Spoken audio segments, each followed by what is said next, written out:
Adore.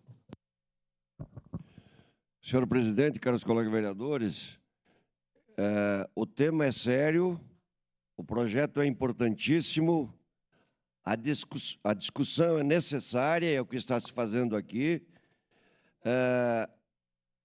Sempre fui favorável, aliás, sempre fui contra o monopólio, qualquer monopólio.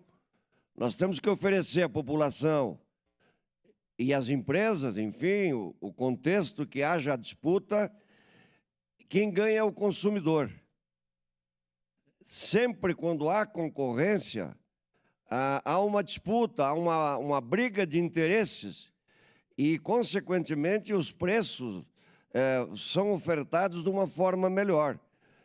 A funerária que mantém o monopólio, ela faz o que quer, oferece o preço que quer, porque não temos uma outra opção. Todos nós vamos precisar, para um familiar, sempre vamos precisar desse trabalho.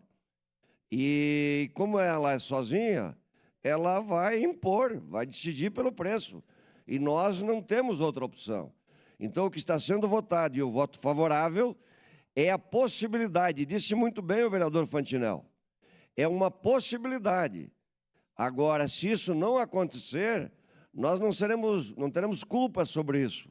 Nós estamos dando a possibilidade que outra empresa participe e faça a concorrência. E, como disse, a concorrência vai, com certeza, oferecer para o cidadão, para a pessoa, para a família, o melhor preço. Então, meu voto é favorável por essas razões. Era isso. Meu muito obrigado.